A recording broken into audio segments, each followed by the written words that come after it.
Restons debout un instant pour prier. Maintenant, courbons la tête.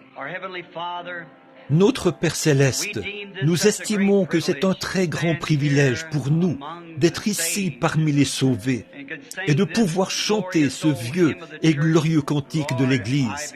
Seigneur, je crois. De voir que d'âge en âge, la foi de nos pères est toujours vivante dans le cœur de ses enfants.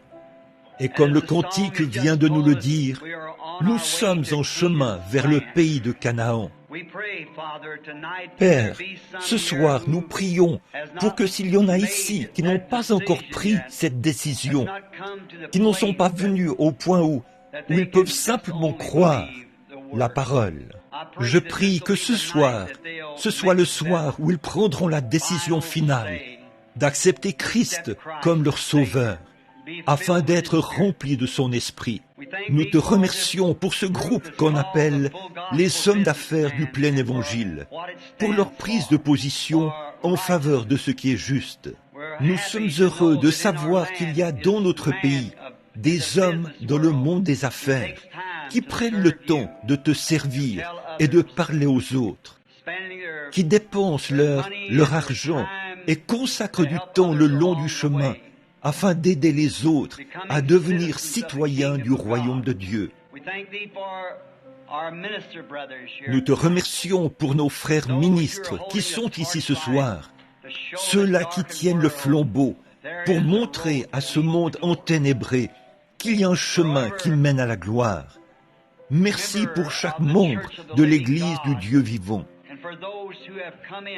Et pour tous ceux qui sont venus, Seigneur, les nouveaux venus, alors que nous nous proposons d'ouvrir la parole, nous te prions maintenant de la dispenser aux gens selon nos besoins. Et quand le service sera terminé ce soir, et que nous rentrerons à la maison, puisse-t-il y avoir de nouveaux-nés dans le royaume. Ou peut-être y a-t-il des gens ici ce soir, Seigneur, qui sont très malades et qui ont besoin de la touche du grand médecin. Puisse-t-il la recevoir ce soir? Accorde-le, Seigneur, et nous te donnerons humblement la louange, car c'est au nom de Jésus, ton Fils, que nous le demandons. Amen.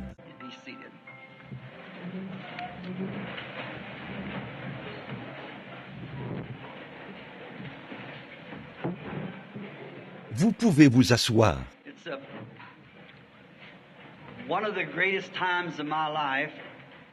Ceci, c'est l'un des plus grands moments de ma vie, quand je me tiens devant des gens pour parler de la joie de ma vie, Jésus-Christ, de ce qu'il représente pour moi,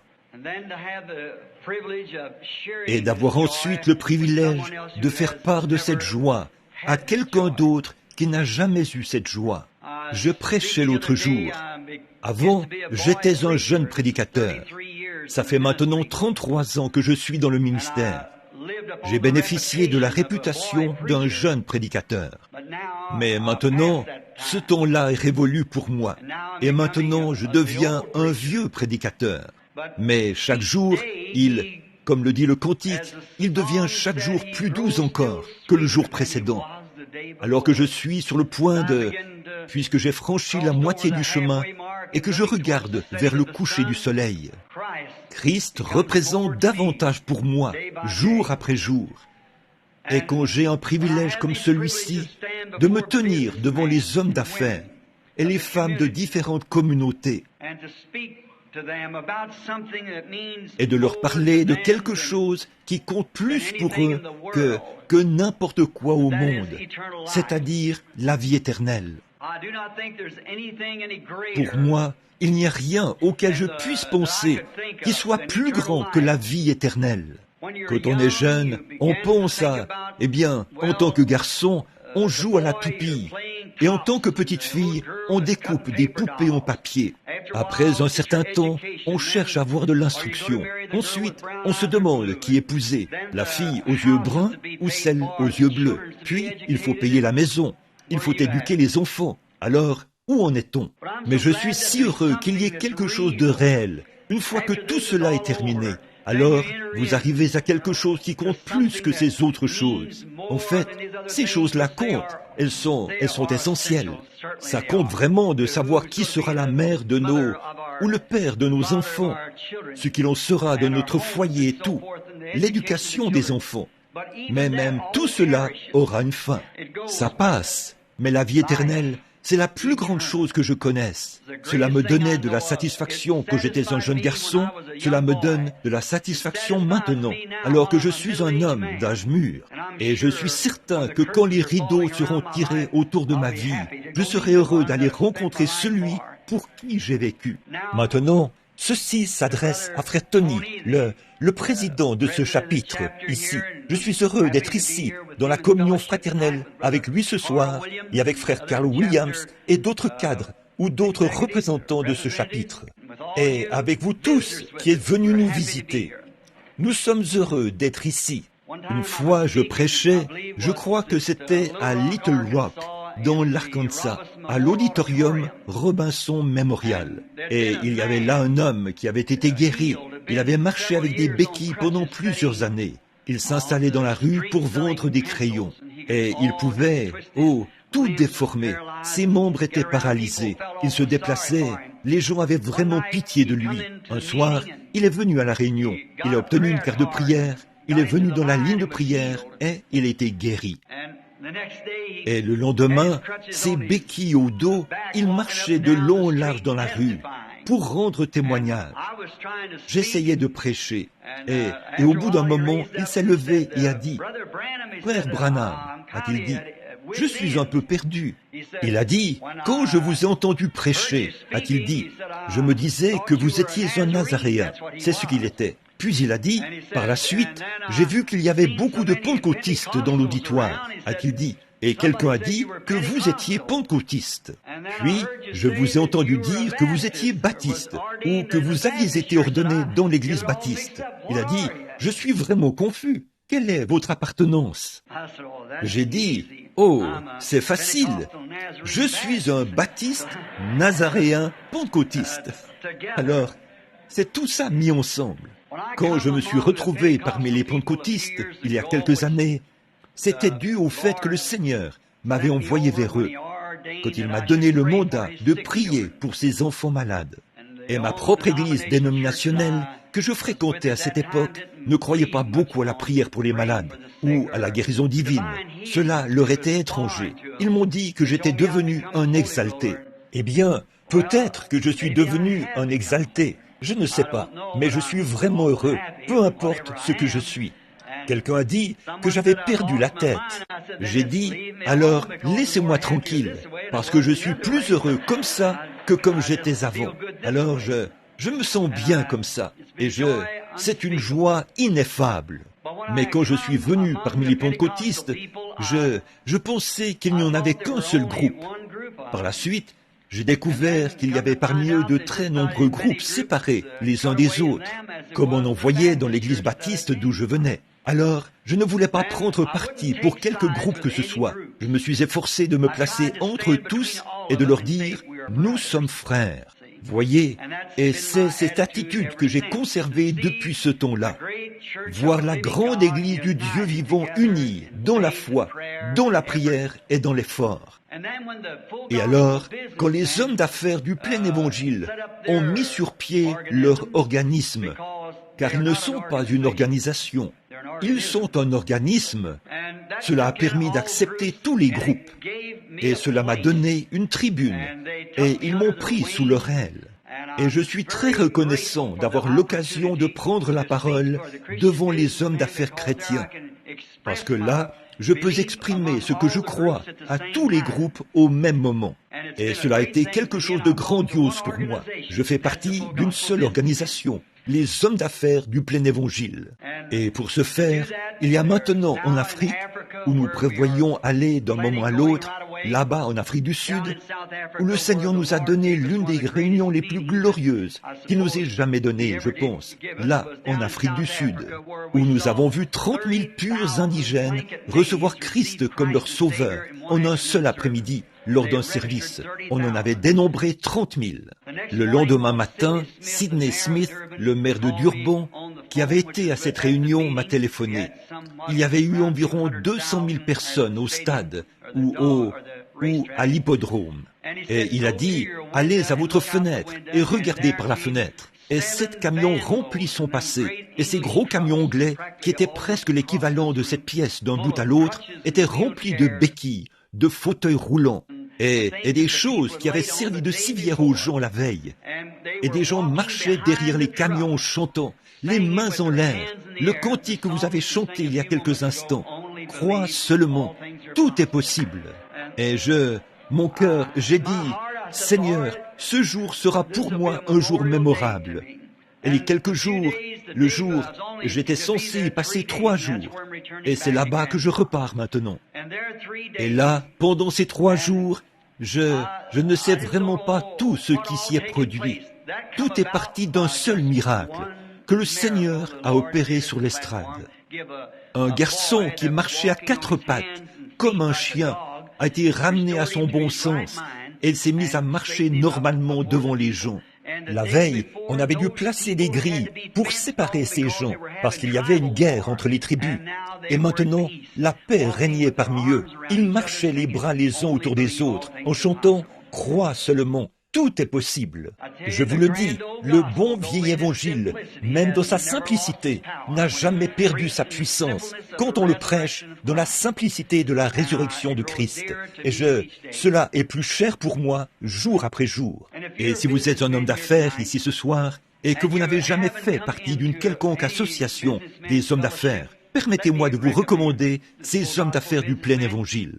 Vous n'avez pas à faire partie d'une église, ou quelle que soit l'église dont vous faites partie, c'est parfaitement en ordre. Ça s'appelle les hommes d'affaires du plein évangile. Mais nul besoin d'être un homme du plein évangile pour en faire partie. Les méthodistes, les baptistes, les luthériens, les presbytériens, même les prêtres catholiques, peu importe qui ils sont. Vous savez, je crois que Jacob avait creusé un puits et les Philistins l'en avaient chassé. Je crois qu'il avait donné à ce puits le nom de Malice, ou quelque chose de ce genre. Il en avait creusé un autre, et on l'en avait chassé. Il lui avait donné le nom de Querelle, et ils en avaient creusé un 3e. Puis il a dit, il y a de la place pour nous tous. Alors je pense que c'est ça, il y a de la place pour nous tous ici. Et nous serions heureux que vous qui êtes ici, dans la région de Tucson, veniez communier avec nous. Et puis, n'oubliez pas les réunions qui auront lieu à Phoenix. Bon, je sais que nous ne sommes pas censés faire des annonces ici à l'estrade, parce que nous en avons fait une règle. Mais étant donné que tout cela concerne les hommes d'affaires du plein évangile, je suis censé prêcher et prier pour les malades 4 jours avant les réunions au Ramada, en décembre prochain. En janvier, du 19 au 23, 4 jours. Je commencerai le 19, n'est-ce pas? Je commencerai le 19 et j'aurai une série de réunions de 4 jours. Quant à vous qui êtes de Tucson, dimanche soir prochain, je prierai pour les malades là-bas à l'église des Assemblées de Dieu à Grant Way, chez frère Arnold Mack. Si quelqu'un est malade et qu'il aimerait venir, je serai là-bas pour prêcher, si le Seigneur le veut, dimanche soir prochain, et je prierai pour les malades. Et maintenant, puissent les bénédictions de Dieu reposer sur vous. Si vous avez votre Bible, j'aimerais aborder rapidement la parole, parce que je sais que beaucoup d'entre vous travaillent demain. Je vous parlerai ce soir en m'appuyant sur un passage de l'Écriture que je veux lire dans l'Épître aux Romains. Romains, chapitre 8. Nous voulons commencer au verset 28 et lire jusqu'au verset 32 inclusivement. Romains 8, 28. Nous savons du reste que toutes choses concourent au bien de ceux qui aiment Dieu, de ceux qui sont appelés selon son dessein. Car ceux qu'il a connus d'avance, il les a aussi prédestinés à être semblables à l'image de son Fils, afin que son Fils fût le premier-né entre plusieurs frères. Et ceux qu'il a prédestinés, il les a aussi appelés. Et ceux qu'il a appelés, il les a aussi justifiés. Et à ceux qu'il a justifiés, il les a aussi glorifiés. Que dirons-nous donc à l'égard de ces choses? Si Dieu est pour nous, qui sera contre nous? Lui qui n'a point épargné son propre Fils, mais qu'il a livré pour nous tous, comment ne nous donnera-t-il pas aussi toutes choses avec lui? Que le Seigneur ajoute ses bénédictions à la lecture de sa parole. Maintenant, le sujet dont je veux parler ce soir, c'est le pardon. La Bible dit ici ce soir qu'il nous a donné toutes choses. Eh bien, nous ne pourrions certainement pas parler de toutes choses, mais nous prendrons une chose qu'il nous a donnée, en l'occurrence, le pardon. Et je pense que c'est un mot glorieux, être pardonné. Parce que nous sommes tous coupables de péché.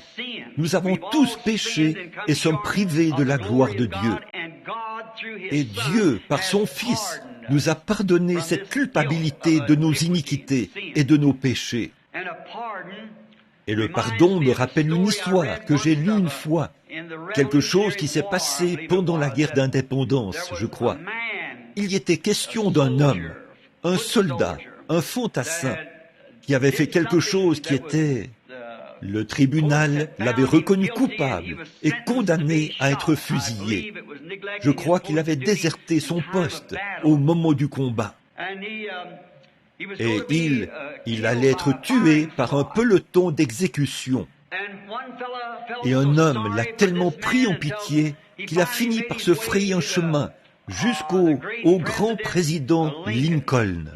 Lincoln, qui était un chrétien, un homme formidable. On dit qu'il se trouvait dans son carrosse quand le messager l'a rencontré. Cet homme est tombé sur ses genoux et a dit « Monsieur Lincoln, président des États-Unis, cher monsieur, a-t-il dit, j'implore votre miséricorde pour quelqu'un, sachant que vous êtes chrétien et que vous avez de la compassion pour ceux qui sont abattus. » Il a dit, mon ami était à son poste, là où il avait été affecté. Mais quand les balles sifflaient et que les canons grondaient, il a pris peur et il a quitté son poste. Monsieur Lincoln, ce n'était pas son intention. C'est un homme bon. Et là, dans une semaine, il sera tué par un peloton d'exécution. Il n'y a aucun moyen de le sauver, sauf si vous le graciez.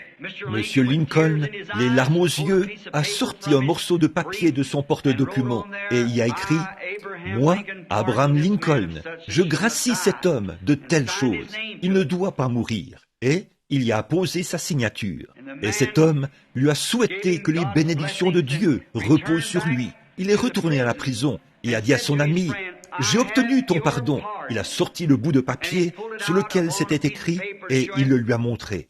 Le condamné a dit « Ne te moque pas de moi. Je suis sur le point de mourir. Et c'est quelque chose de ce genre que tu viens me présenter? Je ne le crois pas. Je ne peux pas du tout y croire. Ce n'est pas vrai. N'importe qui peut signer en écrivant le nom Abraham Lincoln. » Il a dit « Mais ceci, c'est bien la signature du président. » Il a dit « Tu es pardonné. » Il s'est tourné et est parti. Cet homme est mort sous les balles du peloton d'exécution. Et pourtant, voici une libération ordonnée par Abraham Lincoln, le président des États-Unis, pour la remise en liberté de cet homme. Mais il a été fusillé. Donc, l'affaire avait été portée devant les cours fédérales.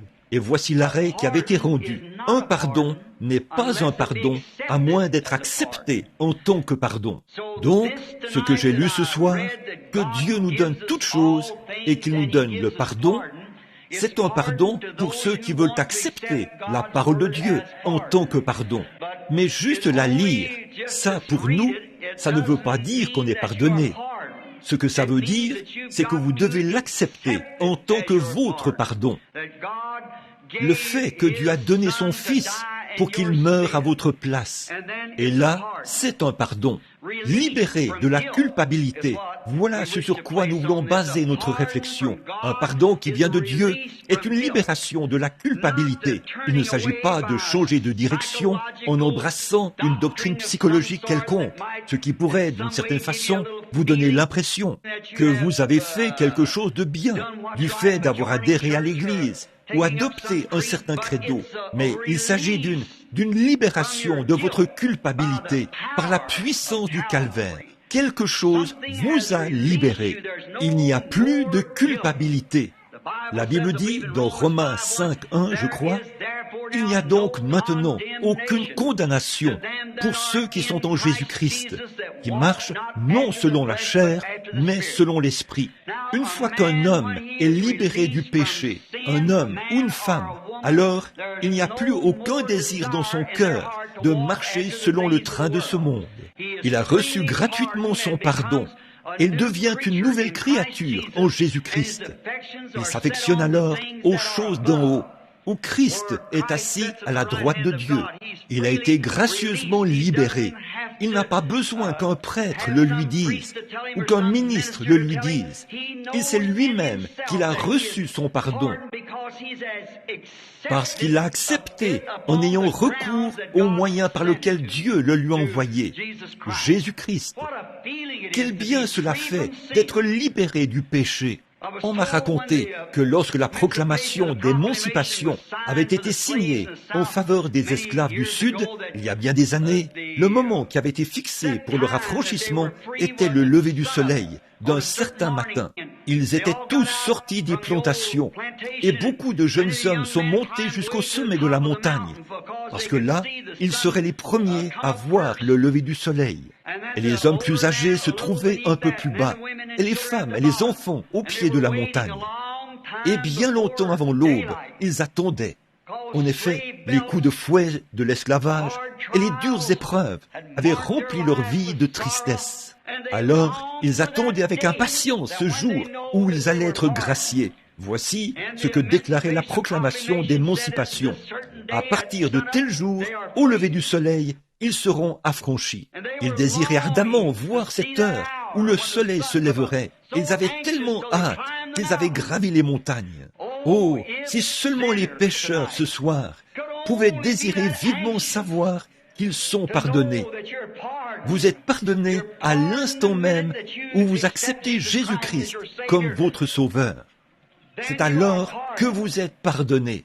On dit que les jeunes hommes étaient là à attendre. Et dès que le soleil a commencé à briller à l'est, ils ont poussé des cris en direction des plus âgés. « Nous sommes affranchis !»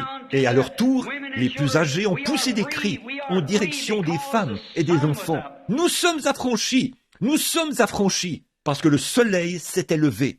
Oh, alors que l'homme s'était entièrement livré au péché, quand le Fils de Dieu est sorti de la tombe ce matin-là pour notre justification, je pense qu'un cri a dû se faire entendre dans toutes les nations. Nous sommes affranchis du péché et de la honte. Nous avons reçu gratuitement son pardon par les liens du calvaire. Rien de plus grand ne pouvait être donné à la race humaine. Quand l'homme a péché dans le jardin d'Éden, il a franchi un grand abîme et s'est séparé de l'Éternel. En ce temps-là, l'homme était éternel avec Dieu. Il ne connaissait ni la maladie, ni le chagrin, ni la mort. L'homme n'a pas été fait pour mourir. L'enfer n'a pas été fait pour l'homme. L'enfer a été créé pour le diable et ses anges, et non pour l'humanité. En effet, les hommes ont été créés sur la terre pour être des fils et des filles de Dieu. Mais quand l'homme a péché et qu'il a franchi la ligne de démarcation entre le bien et le mal, il s'est séparé de Dieu sans aucun moyen pour lui de revenir. Il était totalement perdu.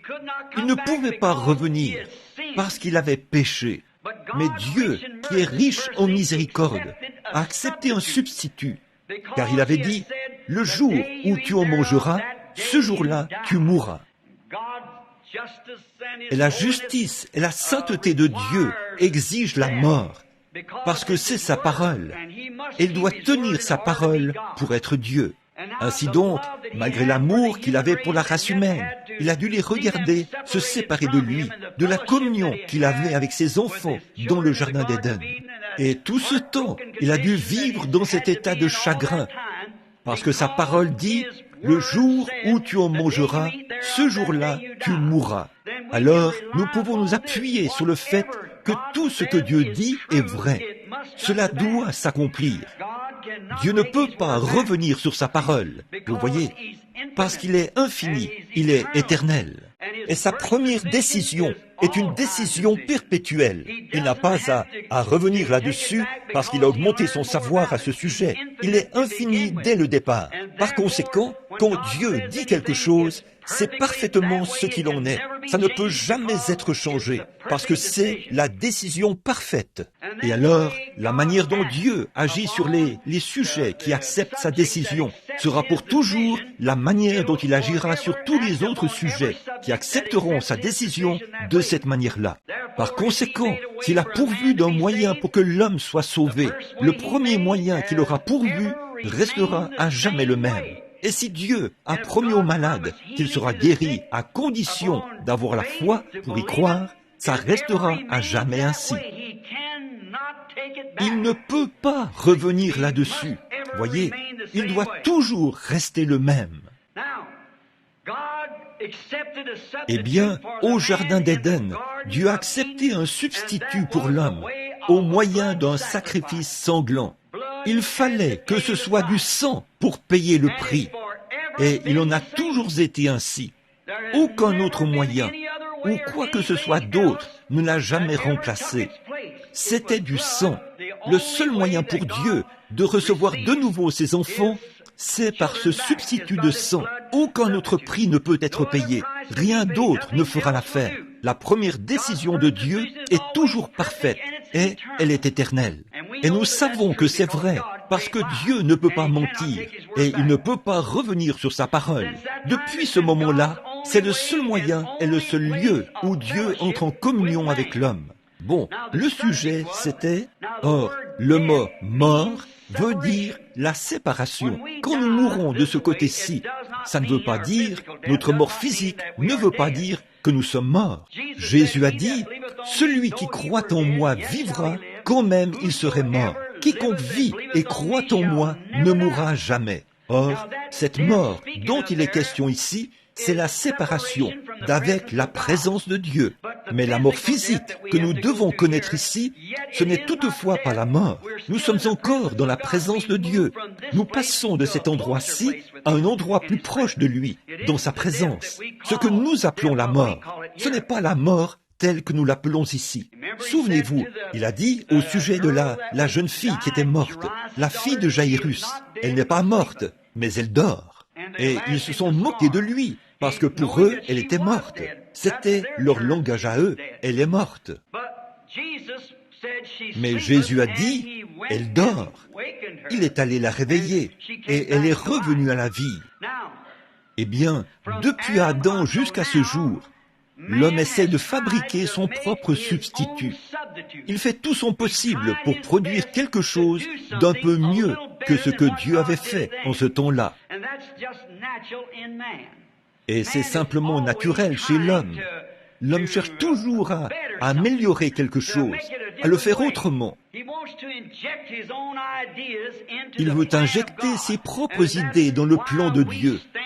Et c'est pour ça que nous sommes séparés ce soir, nous, les chrétiens du monde, par des barrières dénominationnelles. Nous, cela se produit parce que l'homme a injecté sa propre idée dans le plan de Dieu. Depuis Adam jusqu'à ce jour, comme je l'ai dit, il en a été ainsi. Dans le Jardin d'Éden, Adam a exprimé la pensée de l'homme quand il s'est fait une ceinture de feuilles de figuier pour se tenir devant Dieu. C'est quelque chose qu'il a fabriqué lui-même.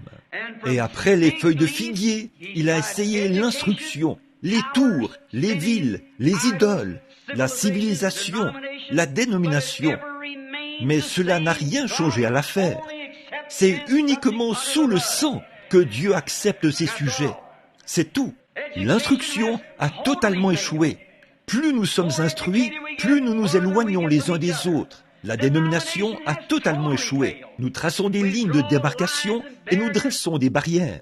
Chacun essaye d'exalter sa dénomination par rapport à une autre, et cela brise la communion fraternelle. Tout ce que la civilisation a produit, c'est la confusion. Les villes, les tours, et que sais-je encore, toutes ces choses ont échoué. Et le plan de Dieu demeure le même, sous le sang.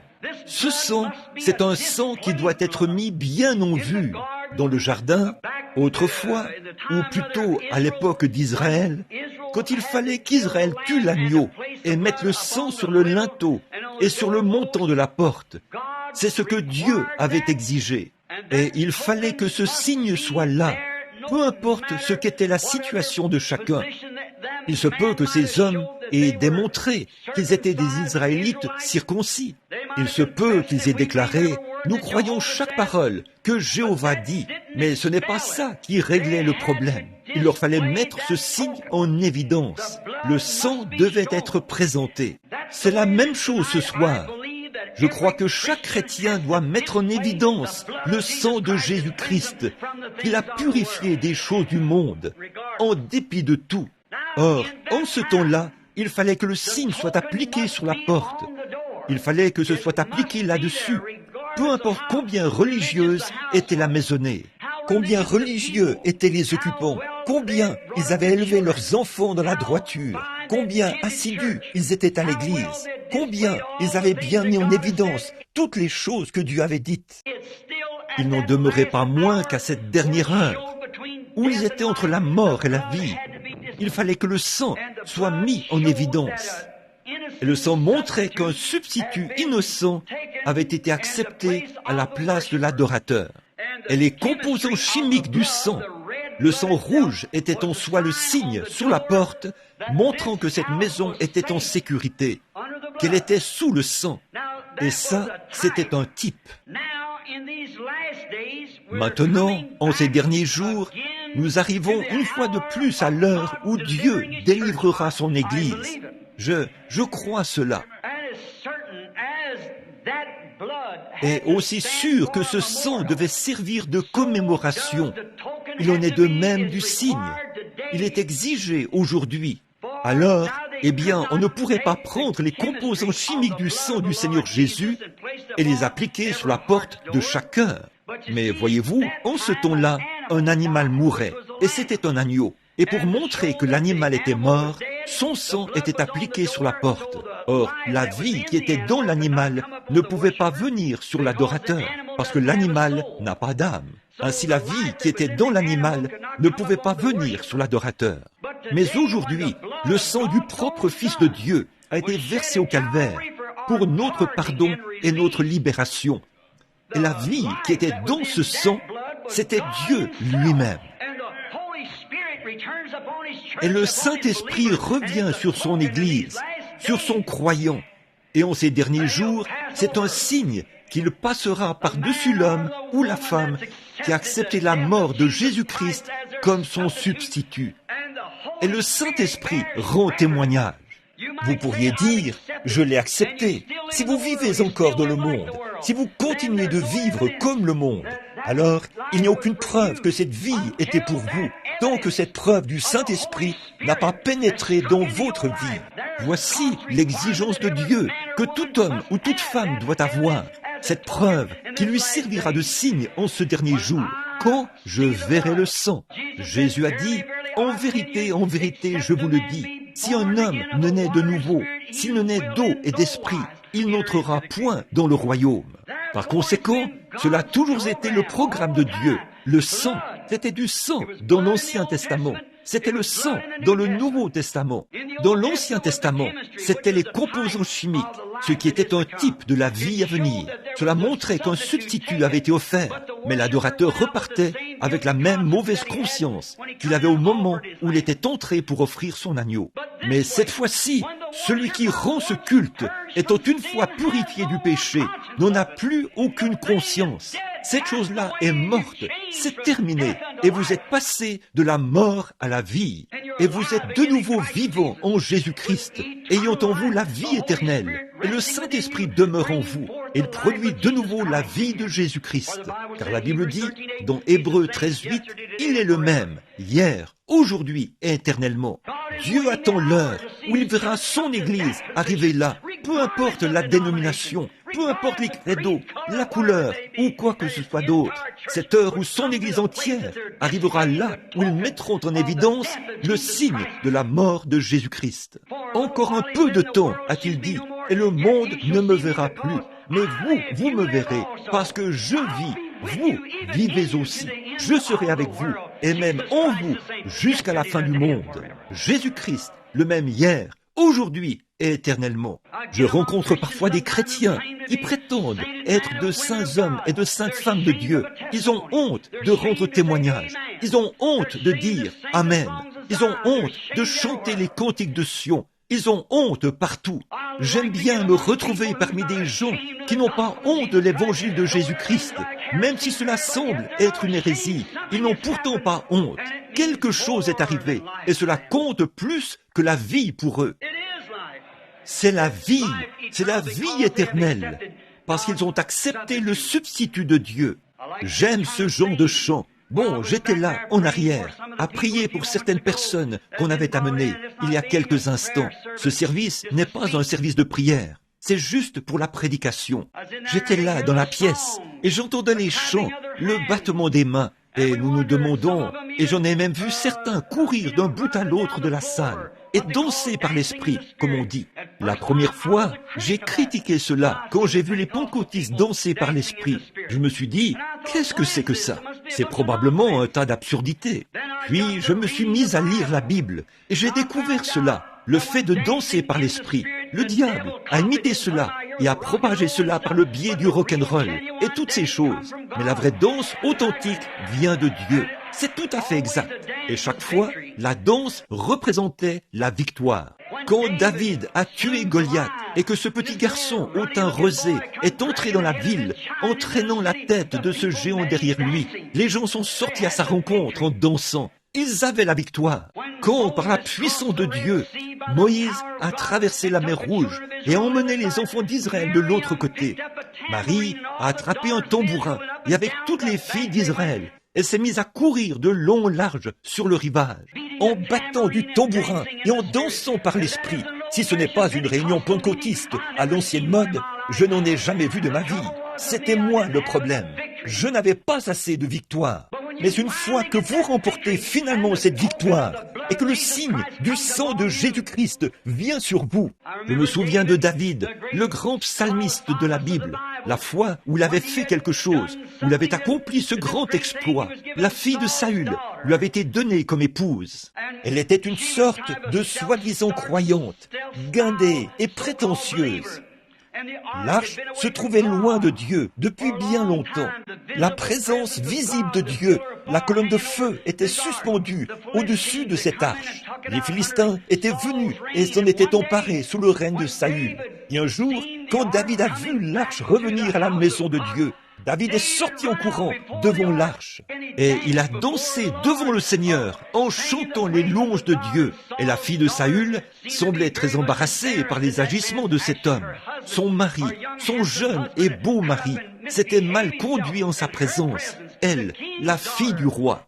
Et David a dit ceci, « Si tu n'aimes pas ça, regarde bien ceci un instant. » Il s'est de nouveau mis à tourner et à tourner et à tourner autour de l'arche en dansant par l'esprit. Elle était embarrassée et Dieu a frappé cette femme d'une malédiction. Oh, la victoire par le sang de Jésus-Christ, le signe de la résurrection de Christ. Sa vie se manifeste à travers son Église. Il n'y a pas d'autre moyen d'entrer en communion à moins d'être sous ce sang. Nos dénominations nous sépareront. Les unes diront « ça ne tient pas debout » et les autres diront ceci, cela ou autre chose. Notre modèle, c'est la Pentecôte. Personne ne pourra dire ou ne peut dire que l'Église n'a pas été inaugurée le jour de la Pentecôte. Et le même esprit qui est descendu sur eux ce jour-là, chaque fois dans la Bible, sans manquer. Quand le Saint-Esprit venait sur les gens, ils agissaient de la même manière. Permettez-moi de dire ceci, que dans les pays païens où j'ai eu la place, le privilège de me rendre et de voir de purs indigènes, dans les îles et chez les Hottentots, de les voir là-bas où il fallait leur parler au moyen d'un interprète. De toute leur vie, ils n'avaient jamais entendu le nom de Jésus-Christ. Mais qu'on leur raconte l'histoire et qu'on leur demande de lever les mains et de recevoir Dieu. Et ils font la même chose que vous faites ici même, lorsque vous recevez le Saint-Esprit, ce qui prouve que c'est universel, que la puissance du Dieu Tout-Puissant, la manifestation de son signe appliqué sur ses enfants, qu'il soit rouge, noir, blanc ou quoi qu'il soit. C'est le seul lieu où la communion est accordée. Nimrod a bâti une tour et Nebuchadnezzar une ville et ainsi de suite. Ça continue ainsi au moyen des scientifiques et tout, mais il n'en demeure pas moins que c'était le sang. En effet, Dieu avait pris sa décision, selon laquelle ce serait un substitut innocent qui devait prendre la place du coupable, afin qu'il obtienne son pardon. Et c'est encore la même chose ce soir. Ça n'a jamais changé. C'est par cela que Job vivait. Job, c'est le livre le plus ancien de la Bible. En dépit de tout ce qui est arrivé à cet homme, il est resté ferme parce qu'il savait qu'il avait satisfait aux exigences de Jéhovah.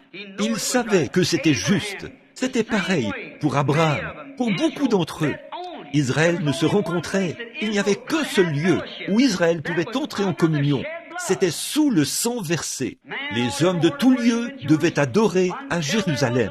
Tant qu'il n'y avait pas de sacrifice, il n'y avait pas d'adoration. Et le sacrifice, c'était du sang. Aujourd'hui, malgré le niveau très élevé d'instruction que la nation semble avoir acquis, et le niveau très élevé de culture qu'elle semble avoir, et toutes nos recherches scientifiques pour fissionner un atome, et que sais-je encore, envoyer une fusée sur la Lune, ou envoyer un satellite, ou quoi que ce soit d'autre, toutes nos recherches scientifiques, toutes nos dénominations, toute notre instruction, toutes nos écoles n'ont fait que nous éloigner encore plus de Dieu que nous l'étions au commencement. Ce qu'il faut, c'est d'abandonner notre cœur à la puissance du Dieu Tout-Puissant par sa volonté. Et comme signe, le Saint-Esprit viendra sur cette personne. Voici les miracles qui accompagneront ceux qui auront cru. Ça demeure à jamais pareil. C'est ce que Christ a dit. Allez par tout le monde et prêchez la bonne nouvelle à toute la création. Celui qui croira et qui sera baptisé sera sauvé. Celui qui ne croira pas sera condamné. Et voici les miracles qui accompagneront ceux qui auront cru. C'est la manifestation du Saint-Esprit qui montre que Dieu a agréé l'adorateur. Car l'Esprit et la vie qui étaient en Christ viennent sur l'adorateur. Pouvez-vous imaginer un juif d'autrefois, sous le sang versé? Le voici qui avance sur la route. C'est le jour de l'expiation. Il est en chemin pour aller offrir un sacrifice. Il a un beau taureau bien gras. C'est ce que Jéhovah exige. Ou disons qu'il a peut-être un agneau, un bel agneau bien gras. Le sacrificateur devra examiner cet agneau pour voir s'il a un défaut. Puis il arrive au lieu d'adoration. Il prend conscience qu'il est un pécheur. Il a commis le mal. Alors il pose ses mains sur ce sacrifice. Par le fait de poser les mains sur le sacrifice, il s'identifie à son sacrifice. Et alors, pendant qu'on tranche la gorge de l'animal, ou qu'on lui ôte la vie, ses mains sont posées sur lui alors qu'on lui ôte la vie. Et il ressent les douleurs de cet animal qui se meurt. Et son sang gicle sur ses mains. Il est conscient que cet animal est en train de mourir à sa place. À ce moment-là, il repart étant justifié, parce qu'il a fait exactement ce que Jéhovah avait exigé de lui. Et c'est la même chose pour les chrétiens aujourd'hui. Il ne s'agit pas de signer une carte pour dire que vous viendrez à l'école du dimanche tant de jours ou tant de dimanches par année. Il ne s'agit pas de prendre l'engagement d'arrêter de boire pendant 6 mois. Ce n'est pas de ça qu'il s'agit. Il s'agit de poser vos mains sur le sacrifice que Dieu a pourvu, son pardon, sur la tête de Jésus-Christ, et de sentir sa chair être déchirée au calvaire, et par la suite de vous identifier à lui par le baptême, afin de montrer que, comme il est mort et ressuscité, de même vous avez été ensevelis en son nom, afin de ressusciter en nouveauté de vie et de marcher comme une nouvelle créature en Christ, si vous le faites avec sincérité. Après avoir satisfait à ce commandement de Jéhovah, il a donc le sentiment d'être justifié. Or, le Juif pouvait être justifié parce qu'il avait fait ce que Jéhovah lui avait dit de faire. Finalement, c'était vrai. C'est ce que Jéhovah avait fait. C'est ce qu'il exigeait. Mais finalement, c'était devenu une tradition familiale. Une fois le jour de l'expiation arrivé, peut-être que ce Juif commettait le mal. Il se disait, « Eh bien, je crois que c'est le jour des expiations. Je ferais mieux d'y amener mon agneau. » Vous voyez, C'était devenu une tradition familiale. Ils n'y allaient pas avec sincérité. Ils observaient cela simplement parce que les autres familles le faisaient aussi. C'est tout simplement ce que nous devrions faire. Comme toutes les familles le font, nous devrions le faire aussi. Et c'est exactement là que notre christianisme en est arrivé. C'est exactement là que nos mouvements pentecôtistes sont en train de se diriger. C'est une tradition familiale. Voyez, nous ne nous identifions pas à notre sacrifice. Nous ne montrons pas que nous sommes morts avec notre sacrifice. Nous disons, oh, nous sommes chrétiens parce que je suis allé adhérer à l'église. Adhérer à une église, c'est bien, mais tant que vous ne vous êtes pas identifié, tant que vous ne posez pas les mains sur lui, et que vous et lui devenez un, au point où l'Esprit de Christ est en vous, et vous en Christ, au point où vous devenez un fils et une fille de Dieu. Là, il semble qu'il n'y a pas la sincérité que l'on devrait avoir. Ça devient un rituel. C'est exactement la même chose que maintenant. Devenir chrétien n'est qu'un rituel pour les gens. Il y a quelque temps, j'ai demandé à une jeune femme dans la ligne de prière, « Êtes-vous chrétienne ?» Elle a dit, « Eh bien, sachez que je suis une Américaine. » Comme si ça avait quelque chose à voir avec ça. Un Américain, c'est formidable d'être un Américain, mais ça ne veut pas dire que vous êtes chrétien. Il vous faut naître de nouveau. À une autre femme, j'ai demandé, « Êtes-vous chrétienne ?» Eh bien, elle était tellement contrariée qu'elle a dit, « Sachez que je fais brûler un cierge tous les soirs. » Comme si ça avait quelque chose à voir avec ça. Il vous faut vous identifier à Christ, et sa vie doit se manifester en vous. C'est là que vous êtes identifié à Christ. Quand Christ vit en vous, il ne s'agit pas d'un rituel, il ne s'agit pas d'être membre d'église. Tout ça, c'est bien, mais voyez-vous, la vraie sincérité, quand c'est le moment des services de guérison, vous remarquerez que lors du discernement, dans la ligne de prière, c'est toujours « dis aux gens de se repentir ». Voyez, voilà, c'est au point où nos prières sont devenues une tradition. Nous nous agenouillons le soir et disons « Seigneur, bénis un tel, et bénis un tel, et fais ceci, et aide Jean à faire ceci. » Vous faites de Dieu une mascotte, ou vous faites de lui une sorte de garçon de course. Dieu, fais ceci, et tu feras ceci, et tu feras ceci. Ce n'est pas comme ça que Jésus nous a dit de prier. Il a dit de prier comme ceci. Notre Père qui es aux cieux, que ton nom soit sanctifié, que ton règne vienne, que ta volonté soit faite sur la terre comme au ciel. Mais nous essayons de donner des ordres à Dieu, de lui dire ce qu'il doit faire pour nous. Et c'est pour ça que l'Église se refroidit. Voilà pourquoi le grand réveil qui vient de se produire dans le pays a fait entrer des millions de gens dans l'Église. C'est ça. Ils en sont au point où ils utilisent ces expériences et tout comme une tradition. Au lieu d'avoir une tristesse selon Dieu et de laisser le Saint-Esprit faire en vous l'œuvre de sa fonction et créer en vous une nouvelle vie et vous donner tellement faim d'aller à l'Église que vous ne pouvez pas rester loin de l'Église. Alors, voilà ce qu'il en est. Il ne s'agit pas de signer des billets ou d'adhérer et tout. Il s'agit d'avoir en vous la vie de Christ qui vous donne l'ardent désir d'y aller. Il y a quelque chose en vous qui vous pousse à y aller. Comme je le disais, un jeune homme hier, lors d'une conversation, d'un petit entretien, j'ai dit, j'avais l'habitude de passer près d'une petite source quand j'étais garde-chasse dans l'Indiana. Et il y avait, c'est de tout temps la source la plus heureuse que j'ai vue de ma vie. Il y a de magnifiques sources bouillonnantes dans l'Indiana qui font jaillir leur belle eau froide, leur eau calcaire.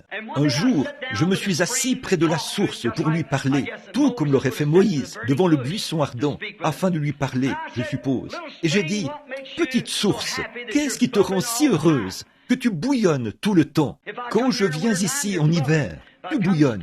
Quand je viens au printemps, en automne, en été, peu importe le moment, tu bouillonnes. Est-ce peut-être parce que tu es très heureuse de voir les lapins venir boire de ton eau?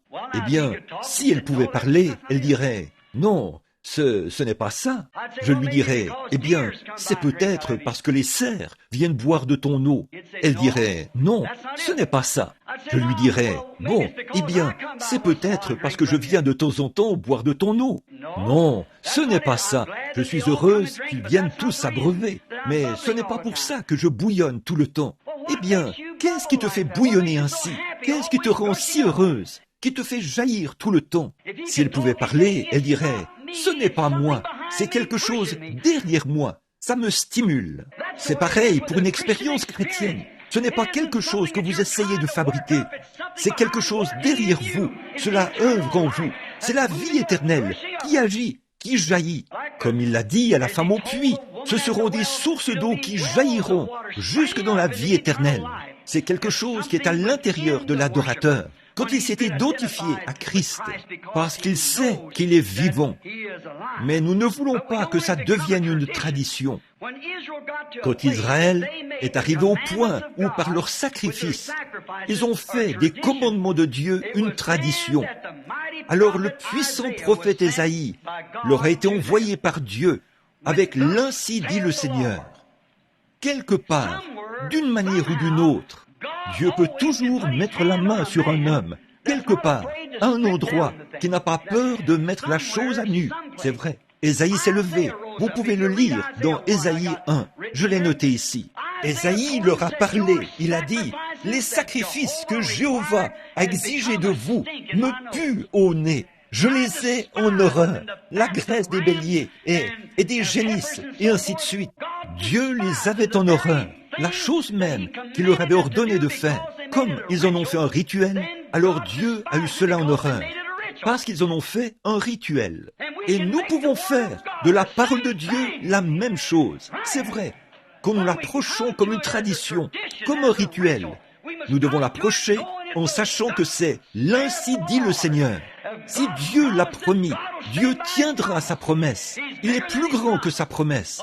Il l'a toujours été. Il est capable, comme l'a dit Abraham, d'accomplir ce qu'il a promis de faire. Il est toujours capable de le faire, de tenir sa parole. Donc, Ésaïe leur a parlé. Il a dit que tout ce qu'il faisait jusque-là, il le faisait sans sincérité. Il le faisait juste parce que tous les autres le faisaient. C'était parce que il le faisait aussi parce que c'était une exigence de Jéhovah. Et toute la famille le faisait. Les mères le faisaient. Les grands-pères le faisaient. Pourquoi ne le ferait-il pas? Aujourd'hui, nous faisons la même chose. Comme mon grand-père était presbytérien, je suis aussi presbytérien. Comme mon papa était baptiste, je suis aussi baptiste. Et ainsi de suite. Comme mon papa était pentecôtiste, je suis aussi pentecôtiste. Ce n'est pas de ça qu'il s'agit. Nous en arrivons là où nous nous rendons compte que nous nous sommes séparés. Nous sommes séparés de Dieu. Et nous venons sur la base du sang versé de Jésus-Christ. C'est sous ce sang que les méthodistes, les baptistes, les luthériens, les presbytériens, les pentecôtistes peuvent tous se rencontrer et avoir un point commun, peu importe leur tradition, ou leur rituel. Ils peuvent s'y rencontrer sous une chose qu'ils ont en commun, c'est-à-dire le sang de Jésus-Christ. Quand l'Église reviendra là, loin de ses rituels, qu'elle reviendra au plan originel de Dieu, où les hommes naissent dans le royaume de Dieu, et non pas qu'ils adhèrent à l'Église. C'est à ce moment-là que la communion fraternelle régnera partout, et l'Esprit du Seigneur couvrira la terre, comme les eaux couvrent la mer. Quand on en arrivera là où les hommes oublieront leurs divergences et se rassembleront dans la communion fraternelle sous le sang, nous ne pouvons pas tous venir sur la base de la tradition baptiste ou de la tradition presbytérienne ou sur la base de la tradition méthodiste ou de la tradition pentecôtiste, mais nous pouvons tous nous rencontrer et communier sous le sang de Jésus-Christ, parce que c'est le plan originel de Dieu. C'est vrai. Amen. Voilà le pardon. Un méthodiste peut regarder un baptiste et tourner la tête de côté. Pareil pour un baptiste qui regarde un pentecôtiste et un pentecôtiste qui regarde un baptiste sur la base de leur tradition. Mais quand ils se rencontrent sous la croix où le sang de Jésus-Christ purifie tous les hommes du péché, il est une nouvelle créature en Jésus-Christ. C'est un frère, peu importe la marque qu'il porte, c'est un frère. En effet, voilà le terrain sur lequel nous pouvons tous nous rencontrer. Voilà la manière de Dieu de le faire. Ces autres choses sont des credos faits de main d'homme que l'on a injectés dans ceci. Mais le plan originel de Dieu pour le pardon, c'est d'être sous le sang de Jésus-Christ. Voilà le plan de Dieu pour le faire. Oui, face aux traditions de cette époque-là, le grand prophète s'est écrié et a dit « Vos traditions sont impuissantes, elles me répugnent, n'ayez aucune foi en elles. » Les gens offraient ces offrandes sans même avoir foi en ce qu'ils faisaient. Maintenant, posons-nous simplement la question, n'est-ce pas semblable à aujourd'hui? Ça nous coûte terriblement de dire ça, mais nous devons regarder les choses en face à un moment donné. Il y a quelque chose qui cloche quelque part. Eh bien, cette Église devrait être beaucoup plus avancée qu'elle ne l'est maintenant. Jésus attend que son Église soit prête. Son épouse s'est préparée. Nous avons le potentiel. Le Saint-Esprit est ici.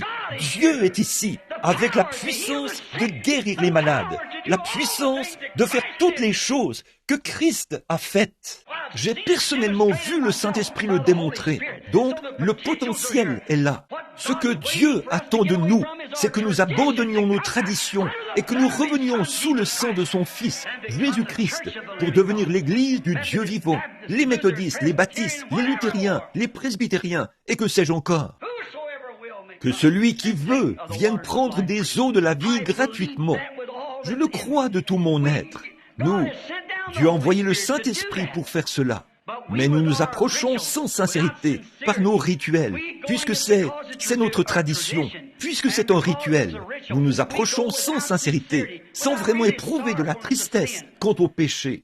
Je l'ai remarqué l'autre soir, lors de cette réunion très populaire de l'un de nos frères bien connus en Californie. Et à cette réunion, lorsque les gens s'avançaient, j'ai remarqué quelque chose parmi les jeunes, les adolescents. J'ai admiré le frère pour sa prise de position courageuse. N'importe qui le ferait. Si vous prenez position, si vous voyez la position qu'il a prise ces derniers jours, vous le ferez aussi. Et alors que je regardais ces gens s'avancer à l'autel pour prendre leurs décisions, les jeunes filles mâchaient du chewing-gum, les garçons se donnaient des coups de poing, les gens riaient. Ce n'est pas ça, être rempli de tristesse selon Dieu. Vous devez vous approcher avec conviction. Oh Dieu, envoie-nous un réveil pentecôtiste à l'ancienne mode, un réveil du Saint-Esprit qui mettra à nu le péché et amènera les hommes et les femmes à se sentir repris dans leur conscience. Il ne s'agit pas de dire « je vais retourner à l'église et renouveler mon engagement à la communion fraternelle. Je vais signer une carte. » C'est très bien, mais si vous devenez membre des francs-maçons, des Odd Fellows et tout le reste, vous aurez les mêmes résultats. Mais quand vous vous approchez au moyen de l'expiation de Dieu, qui procure le pardon par le sang de Jésus-Christ, vous devez être sincère avec vous-même. Dieu exige la sincérité. Si cela lui a coûté un si grand prix, au point qu'il a dû donner son Fils unique, comment allons-nous nous en tirer en faisant une petite rigolade, en venant adhérer à l'Église, en signant une carte d'engagement qu'on donne à l'Église, et que sais-je encore? Ça, ce n'est pas l'exigence de Dieu.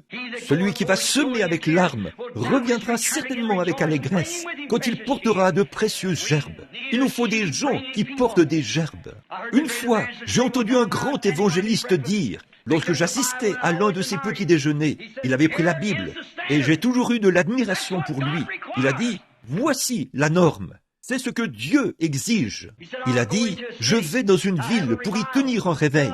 Il a dit, 20 ou 30 000 personnes prennent leurs décisions. Quand je reviens 4 ou 5 ans, ou peut-être 2 ans plus tard, a-t-il dit, je n'en trouve pas 15 ou 20. Il a dit, Paul est allé dans une ville et il a eu un seul converti. Quand il est revenu l'année suivante, il y en avait 30 ou 40 qui s'étaient convertis par l'entremise de celui-là. Puis il a dit, c'est à cause des prédicateurs paresseux qui restent les pieds croisés sur leur bureau et qui ne sortent pas pour rencontrer les gens. J'admire le courage qu'il a eu de reprendre sévèrement ses frères et tout, par rapport à ses convictions. Mais j'aimerais lui poser cette question. Quel prédicateur avait parlé à celui-là que Paul avait converti, alors qu'il n'avait pas d'église où aller? Qu'est-ce qui lui était arrivé? Paul l'avait fait passer d'une tradition ou du fait de signer une carte au baptême du Saint-Esprit, là où son âme brûlait d'ardeur pour Dieu. Il fallait qu'il rende témoignage et dise des choses.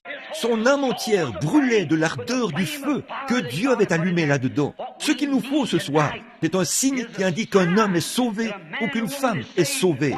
Alors vous les verrez aller à la recherche d'autres âmes à toute vitesse. On raconte qu'une fois, un barman, un petit garçon était venu lui dire, « Monsieur le barman », il a dit, « Oui, fiston ».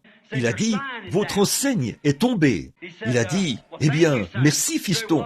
Il est donc sorti. Le petit garçon se tenait là, les mains dans le dos, et le barman a levé les yeux. Il y avait une publicité de bar sur une grande plaque d'airain, suspendue là. Il a saisi son tablier et l'a nettoyé. Il a dit, « Fiston, tu te trompes. Mon enseigne est en place. » Il a dit, « Non, monsieur. » Il a dit, « Elle ne l'est pas. » Il a dit, « Je parle de votre votre meilleure enseigne. Il a dit, voici ma meilleure enseigne. Il a dit, oh non, regardez, couché là, un ivrogne était couché là, dans le caniveau. C'était là la meilleure enseigne qu'il avait. Oui, monsieur, il avait vu un homme sous l'influence de ce qu'il vendait à l'intérieur. Et quand nous voyons un homme sous l'influence du Saint-Esprit, au point où sa vie brûle de l'ardeur du feu de la Pentecôte, à l'ancienne mode, voilà le meilleur signe que Dieu a jamais eu pour montrer que cet homme est sauvé. C'est quand il se met à son service. C'est le meilleur signe. Eh bien, comment cela se produit-il? Non pas en adhérant à l'Église, mais en acceptant son pardon par Jésus-Christ, votre substitut innocent. Aucune sincérité, aucune véritable tristesse à cause du péché. Il a dit qu'il cacherait sa face devant leur rituel. Leur prière était impuissante. Ils priaient. Oh, bien sûr, ils allaient là et faisaient leur prière. Ils offraient leur sacrifice. C'était devenu une formalité. Savez-vous, dans 2 Timothée, verset 3, ou dans le chapitre 3 de 2 Timothée, il nous est dit que nous verrons ces mêmes choses dans les derniers jours. Ici, la Bible dit, sachez que dans les derniers jours, il viendrait un temps où les hommes seraient emportés, enflés d'orgueil, aimant le plaisir plus que Dieu, déloyaux, calomniateurs, intempérants et ennemis des gens de bien, ayant l'apparence de la piété, mais reniant ceux qui ont fait la force. Éloigne-toi de ces hommes-là. Il en est parmi eux qui vont de maison en maison et qui captivent des femmes d'un esprit faible et borné, agitées par des passions de toute espèce. Apprenons toujours, et ne pouvons jamais arriver à la connaissance de la vérité. Maintenant, si la Bible prédit que l'heure viendra où l'Église embrassera la même tradition qui avait cours là-bas, leur rituel, voici qu'elle est de nouveau devenue une religion traditionnelle, impuissante. Oh, dit-on, c'étaient des communistes. Non, ils ne l'étaient pas. Ayant l'apparence de la piété, ils vont à l'église, ils adhèrent à l'église, ils essayent d'en mettre plein la vue quand ils vont à l'église et tout. Puis, ils repartent de là et mènent une vie contraire. Il n'y a pas de feu dans leur âme, rien du tout. Ils ne s'intéressent à personne d'autre. Tous les autres peuvent mourir et disparaître s'ils le désirent. Nous avons le sentiment d'être sauvés. Les autres, ça nous est égal. Ça, ce n'est pas le vrai christianisme. Le christianisme, c'est d'aller à la recherche des perdus, d'aller chercher ce frère, de faire quelque chose à ce sujet. Pourrons-nous rester les bras croisés, même si nous prétendons être sauvés, et regarder des hommes et des femmes qui se meurent partout? Voir les rues remplies de femmes qui fréquentent l'église, en short, le visage maquillé, se promener dans la rue, la cigarette à la main, le visage peinturluré. On dirait des renards ou des loups ou quelque chose de ce genre. Et des hommes qui se promènent dans la rue, qui adhèrent à des églises et des choses de ce genre. Et on appelle ça le christianisme et on ne dit rien. Qu'aurait fait Saint Paul s'il se promenait dans Tucson? Eh bien, je pense qu'on le jetterait en prison avant demain matin. C'est vrai. Pourquoi? Son âme brûlerait d'ardeur pour Dieu, au point où il ne pourrait pas s'empêcher de le faire. Certainement. Mais nous adhérons à l'Église. Vous voyez, nos traditions sont devenues quelque chose qui sont mauvais devant Dieu. Ce qu'il nous faut aujourd'hui, c'est qu'un prophète entre en scène avec l'Ainsi dit le Seigneur pour mettre toutes ces choses à nu et dire qu'elles sont devenues quelque chose qui sont mauvais. Nos dénominations ont pris de l'expansion.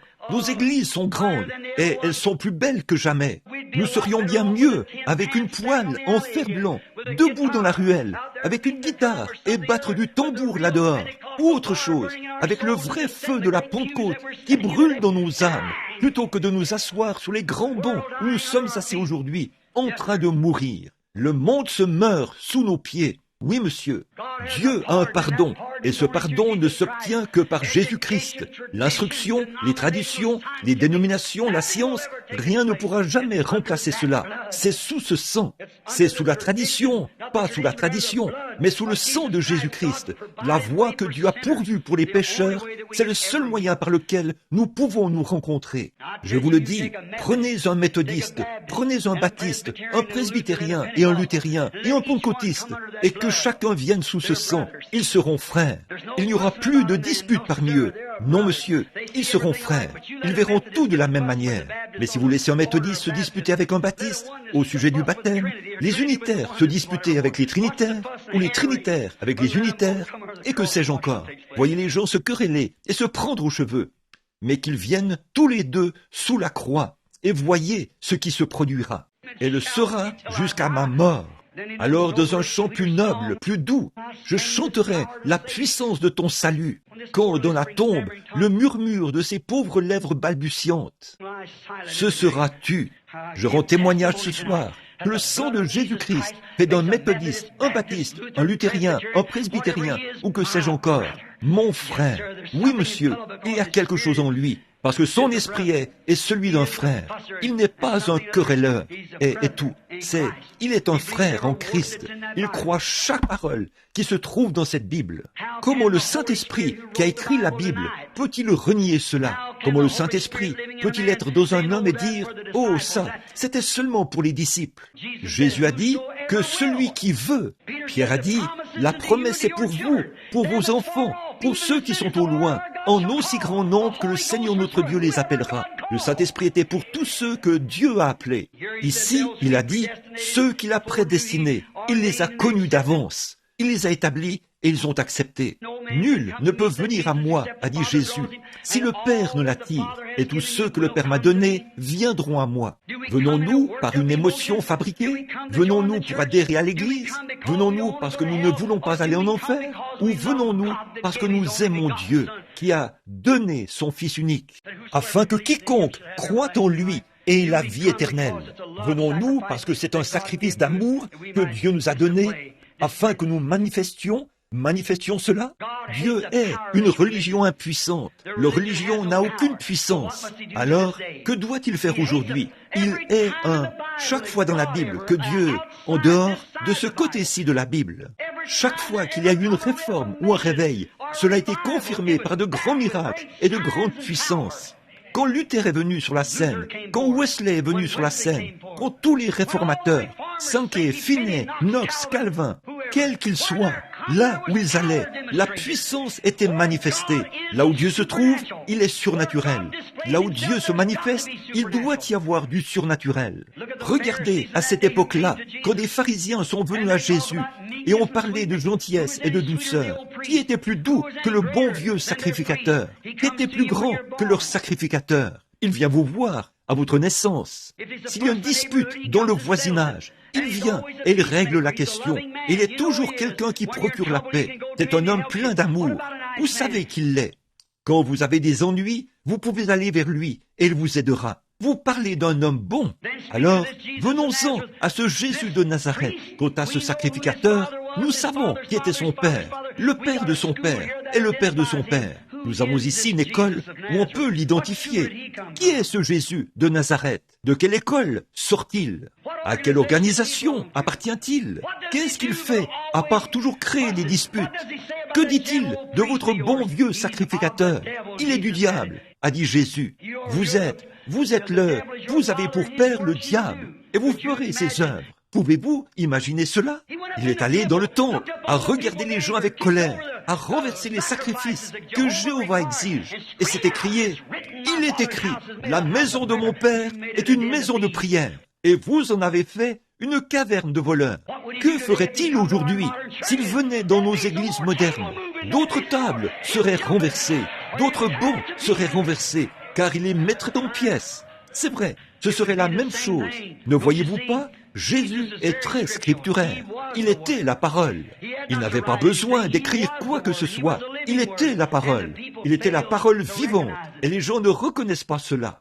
Et aujourd'hui, comment un homme peut-il, selon le principe que Jésus a promis ces signes au monde entier, et cette bénédiction au monde entier, et que le Saint-Esprit viendra exactement comme il l'a fait au début, sur tous ceux que Dieu appellerait, comment un homme peut-il prétendre être chrétien et nier cette parole, puis dire qu'il a en lui le Saint-Esprit?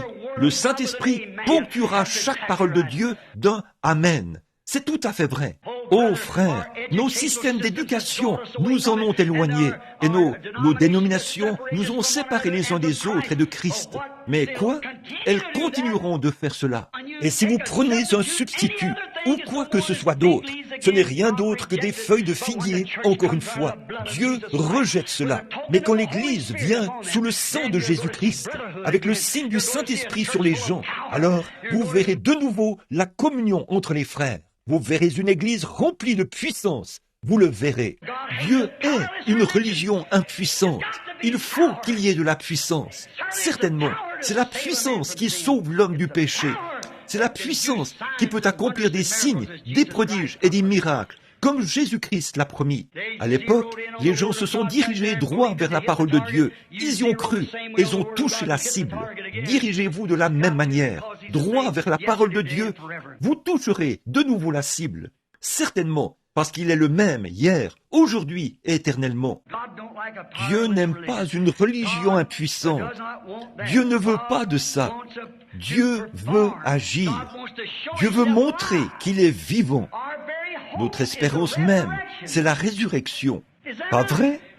Notre espérance de vie, c'est la résurrection de Jésus-Christ. Vous voyez, Dieu veut agir dans son Église. Jésus a dit, « Je serai toujours avec vous, même jusqu'à la fin du monde. Les œuvres que je fais, vous les ferez aussi. » Jean 12, 14. Vous ferez aussi les œuvres que je fais. Vous en ferez même plus, car je m'en vais au Père. Maintenant, l'Église essaye de nier cela. Elle cherche le moyen d'avoir plus de membres, d'être plus populaire. Maintenant, je veux vous demander quelque chose. Dieu cherche à agir dans son Église, et l'Église essaie d'agir par le credo. Et les deux ne peuvent pas marcher ensemble. Vous devez vous débarrasser des credos et faire entrer Christ. Et comment est-ce possible? Quand il voit le sang, quand le sang est appliqué d'un cœur sincère, la main posée sur Jésus-Christ, avec un cœur fidèle devant Dieu, pour confesser ses torts et naître du Saint-Esprit, alors les œuvres de Dieu vous accompagneront, comme il l'a dit. Oui, l'Église veut agir par ses credos pour voir combien de membres elle peut avoir. Dieu veut agir par la puissance du sang pour que les chrétiens naissent de nouveau. C'est exactement ça qui fait la différence.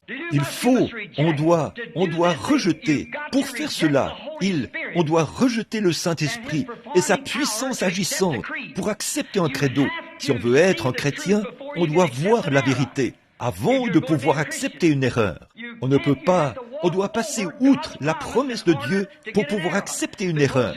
En effet, il y a une lumière rouge qui clignote tout le temps devant vous. Voici la parole.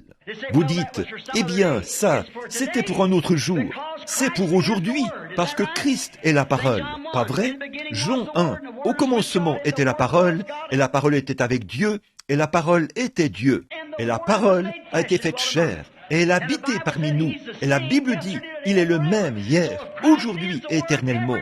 Donc, si Christ est la parole, chaque promesse est vraie, et c'est la même chose, hier, aujourd'hui et éternellement. Forcément, il faut une foi née de nouveau pour croire cela et le faire agir. En fait, c'est impossible d'y arriver par les traditions. Ça ne marchera pas. Il faut passer par le sang. C'est sûr et certain. Après qu'Ésaïe a dit à Israël que par leur tradition, ils avaient souillé leur substitut, un autre prophète est apparu. Avant de terminer, un autre grand prophète est entré en scène. C'était Jean qui baptisait. Bon, il les a dirigés vers un agneau qui ferait l'affaire, non seulement pour Israël, mais pour toute la race déchue d'Adam. Il a dit Dieu allait envoyer un agneau, et cet agneau serait pour les gens des nations, pour les Juifs, et pour tous ceux qui viendraient. Il n'a pas fallu longtemps pour que l'agneau soit cloué à la croix de son autel. Son sang a été versé. Le Saint-Esprit est revenu. Or, quand le vieil animal, l'agneau, mourait, l'esprit de l'animal ne pouvait pas revenir. Alors ce sang n'était appliqué qu'à une seule nation. Mais maintenant, pour toute la race d'Adam, le sang de l'agneau de Dieu a été versé. Le signe est revenu sous la forme du Saint-Esprit pour venir sur l'adorateur. Or, c'est ce que Dieu exige. C'est ce qu'ils ont fait ce jour-là. Et c'est ce qu'ils font aujourd'hui. Maintenant, s'il y en a qui ressentent le poids du péché, si vous savez que vous êtes dans l'erreur, écoutez, le pardon est disponible. Et ce pardon, c'est par l'agneau de Dieu. Croyez-vous cela? C'est par l'agneau, par le sang de l'agneau. Une fois, on m'a raconté une petite histoire. Ça m'a beaucoup aidé. Au début, dans les premiers jours, un garçon avait été enlevé. Je suppose que vous avez tous étudié l'histoire de la Bible, que vous avez tous étudié l'histoire de l'Église. Et donc, je crois que c'était Fox. Non, ce n'était pas ça. c'étaient les pères de Nicée, ou la vie de Saint Patrick. En fait, Saint Patrick était, ça, c'est juste un nom qu'on lui avait donné. Il s'appelait Suka. Il avait été enlevé par une bande de pirates et on l'avait engagé comme éleveur de porcs. Et l'histoire raconte que ce gamin avait été enlevé et emmené à bord d'un bateau. Et il s'efforçait de travailler. Et un jour, le vieux capitaine est tombé malade. Il était sur le point de mourir. Ce vieil homme à la barbe grise était tellement malade, là-bas en mer. Il était couché dans sa cabine et il a appelé ses matelots, ses hommes d'équipage. Il a dit, « Quelqu'un parmi vous a-t-il une Bible ?» Il a dit, « Quand j'étais tout petit, j'ai été élevé par des chrétiens. » Et il a ajouté, « Je me meurs. Et les gars, je ne veux pas mourir dans cet état. » Il a dit, « Avez-vous la parole de Dieu ? Y a-t-il ici parmi vous quelqu'un qui a la parole de Dieu ?» Finalement, tout au fond du groupe d'hommes, un petit garçon s'est levé et a dit, « Monsieur, j'ai une Bible, je suis chrétien, je l'ai toujours avec moi. » Il a dit, « Approche, fiston. » Il a dit, « Tu veux dire que tu as toujours une Bible avec toi ?» Il a dit, « Oui. » Il a dit, « Ma mère et mon père étaient chrétiens et j'ai donné ma vie à Christ quand je n'étais qu'un tout petit garçon et j'emporte sa parole avec moi partout où je vais. » Il a dit, « Je la serre contre mon cœur et elle a toujours été dans mon cœur. » Il a dit, « Fiston, lis-moi quelque chose là-dedans avant que je meure. » Et le petit garçon a pris Ésaïe 53, 5. Il est écrit, « Il était blessé pour nos péchés, il était brisé pour notre iniquité. Le châtiment qui nous donne la paix est tombé sur lui, et c'est par ses meurtrissures que nous sommes guéris. » Et quand il a dit ça, le vieux capitaine a dit, « Peux-tu continuer à lire ?» Le petit garçon a dit, « Puis-je faire un commentaire ici ?»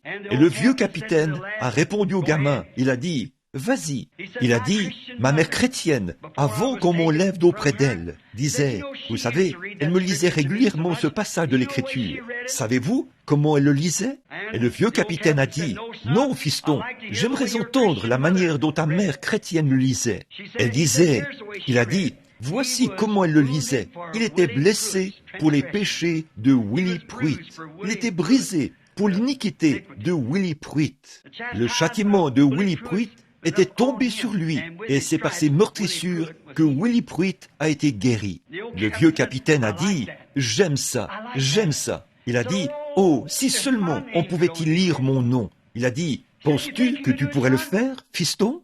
Il a dit, « Je vais essayer. » Il a dit, « Il était blessé pour les péchés de John Quartz. Il était brisé pour l'iniquité de John Quartz. Le châtiment qui donne la paix à John Quartz était tombé sur lui. Et c'est par ses meurtrissures que John Quartz a été guéri. » Des larmes coulant sur sa barbe, il a dit, « Apportez-moi mes vêtements. Jésus-Christ m'a guéri.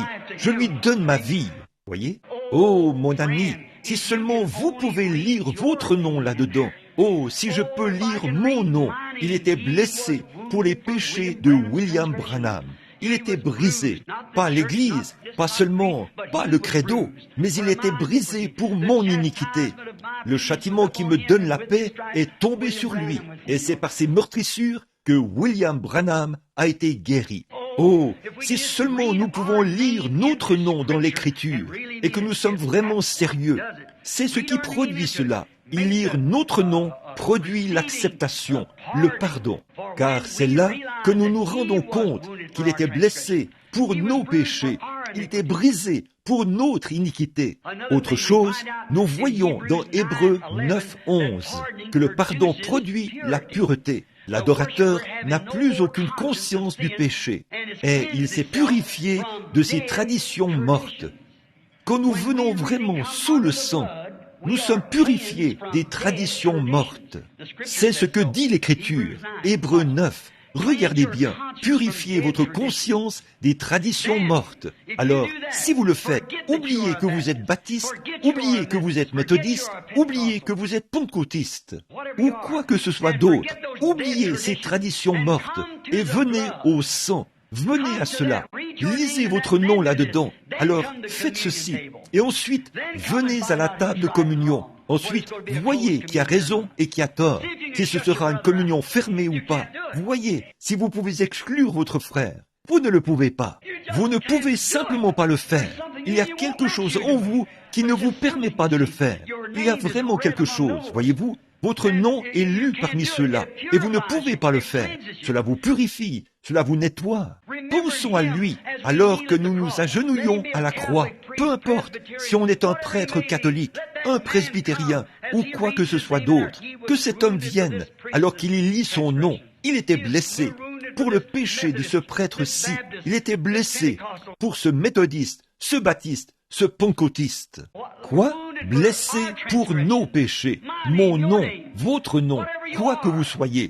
Puis, croyons cela. Pas ce que dit le credo, mais ce que dit la parole. Puis, agenouillons-nous ensemble à la croix. Nous sommes frères. Oh oui, les traditions. Nous nous purifions alors de toutes les traditions mortes. Il pourrait y avoir 40 surveillants généraux, y avoir 40 souverains sacrificateurs, y avoir des cardinaux, des évêques, des papes et tout, qui hurlent « Sortez de là ! Ne vous souillez pas !» Mais vous, frères, vous avez vos bras autour de votre frère. Il y a quelque chose de réel. Vous avez le pardon sous la même expiation qui lui procure à lui aussi le pardon. Vous êtes frères, et cela vous lie plus fortement qu'un frère. Il y a là quelque chose qui vous rapproche si près de Dieu. Et quand vous vous rapprochez de Dieu, vous vous rapprochez l'un de l'autre. Comment pouvez-vous haïr votre frère que vous voyez ou le mépriser et dire que vous aimez Dieu que vous ne voyez pas? Vous devenez un menteur et la vérité n'est pas en vous. Mais quand nous arrivons là où le sang de Jésus-Christ nous purifie de tout péché, alors nous sommes frères. Donc, cela ne fait plus de différence pour nous. Les vieilles étiquettes que nous avons collées sur nous ne signifient plus rien du tout. Je me souviens quand j'ai passé le portail l'autre jour et que je parlais à l'un des frères, assis ici, du temps où je faisais le rassemblement du bétail. Quand le bétail passait là-bas, l'inspecteur marquait le bétail au cours du rassemblement du printemps. Et il regardait attentivement, jamais une heure. Les bêtes portaient toutes sortes de marques, mais il ne prêtait pas attention à la marque. Ce qu'il cherchait à voir, c'était l'étiquette du sang. Il fallait que ce soit une Hereford de race pure. Sinon, elle ne pouvait pas entrer dans la forêt d'Arapaho, car l'association Hereford faisait paître à cet endroit-là. Il fallait que ce soit une Hereford de race pure. Je pense qu'il en sera de même au temps de la fin. Il ne dira pas « Êtes-vous méthodiste ? Étiez-vous baptiste ?» C'est la grande question aujourd'hui. Qu'êtes-vous ? Êtes-vous méthodiste ? Baptiste? J'ai dit non. Qu'êtes-vous? Un presbytérien? Un luthérien? Un nazaréen? Un pentecôtiste? Non. Qu'êtes-vous? Un chrétien. Un chrétien. L'étiquette du sang. Vous voyez, sous le sang. Cela signifie que chaque frère, chaque sœur qui est sous ce sang est mon frère, ma sœur. C'est avec une sincérité très profonde, là, devant Christ, que nous, le sacrificateur, le prédicateur, et que sais-je encore, posons les mains sur notre sacrifice et disons, nous sommes des pécheurs coupables. Nous ne sommes pas dignes de ta miséricorde, ô Dieu, mais tu as envoyé ton Fils mourir à notre place, et nous l'acceptons gracieusement. Oh, nous sommes donc frères. Fini les vieilles querelles. Tout est terminé. Nous avons été sincèrement pardonnés. On repart pardonnés et purifiés du péché, purifiés de la tradition. Les choses anciennes sont passées. Fini les vieilles querelles. Les baptistes, les méthodistes et les presbytériens sont tous purifiés par le même sang et nous devenons frères. Les querelles traditionnelles sont terminées. Alors on peut avoir la communion fraternelle ici. Et c'est seulement là que nous pouvons avoir la communion fraternelle. J'ai vu des presbytériens se lever lors de ces réunions, des hommes d'affaires du plein évangile, parler en langue et pousser des cris de toute leur force. Des presbytériens parmi les plus remarquables des États-Unis. Jim Brown, combien l'ont déjà rencontré? Un presbytérien remarquable. Il s'est tenu ici, a dansé par l'esprit, a parlé en langue et a fait toutes ces choses ici. Pourtant, il est le pasteur de l'une des églises presbytériennes les plus connues des États-Unis. Les luthériens, les méthodistes, les prêtres, tous ensemble. Qu'est-ce que c'est? Ils sont venus sous le sang. Là, pas d'étiquette, pas de barrière dénominationnelle. Nous sommes un. Nous sommes chrétiens. Nous avons des choses en commun. Oui, ici, il n'y a pas longtemps, pour terminer, il y avait un homme et une femme un mari et sa femme qui se séparaient. Ils avaient essayé de se réconcilier. Ils étaient allés voir un psychiatre pour voir s'ils pouvaient les rapprocher afin qu'ils soient en harmonie. Mais ils n'avaient pas réussi.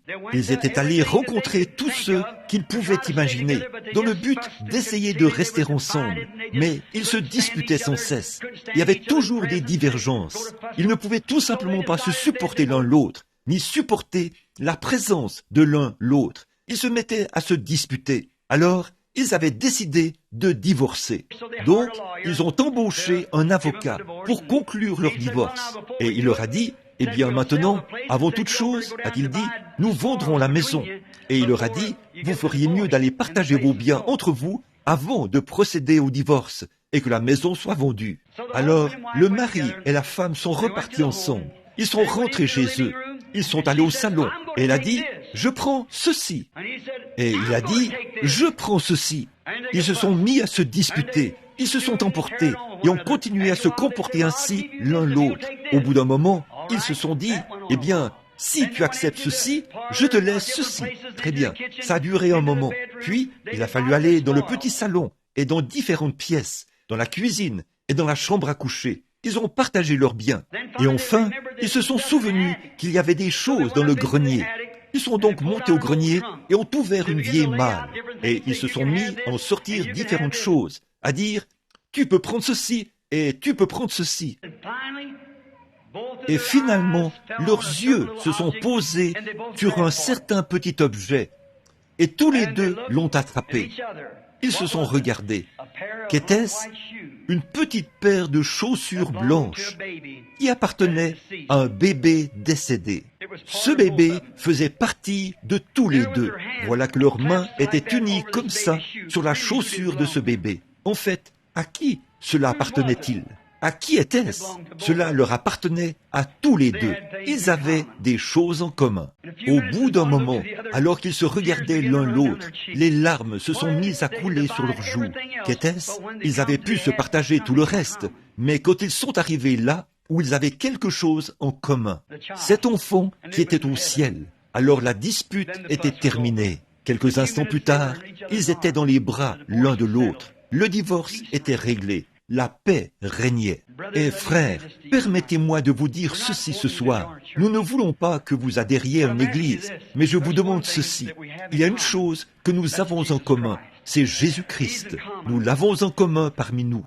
Nous ne pouvons pas tous être baptistes. Nous ne pouvons pas tous être méthodistes. Nous ne pouvons pas tous être unitaires ou trinitaires ou quoi que ce soit d'autre. Nous ne pouvons pas être cela. Mais il y a une chose que nous avons en commun.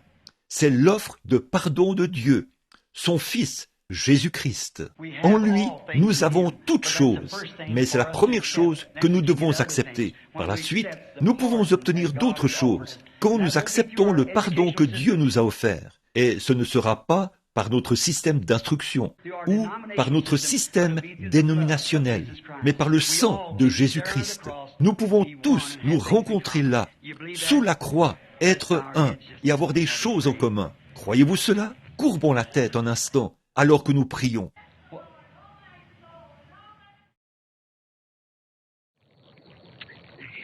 Amen. Avec nos têtes inclinées et certainement les cœurs aussi.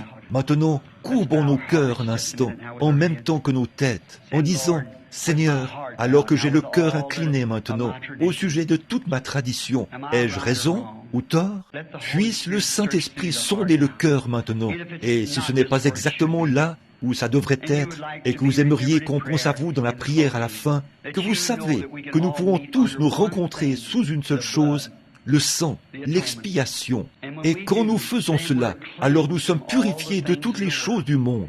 Et si vous aimeriez qu'on se souvienne de vous dans la prière, voulez-vous le faire savoir en levant la main vers Dieu?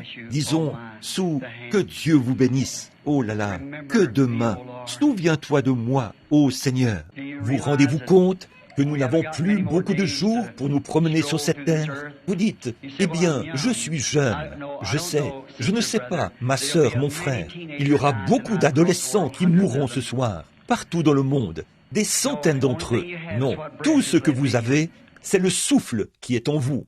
Voulez-vous, en ce moment, dire, la main levée, Seigneur Dieu, J'accepte le pardon que tu as offert, le sang de Jésus-Christ. Fais maintenant que le signe de ce sang, le Saint-Esprit, vienne maintenant sur moi.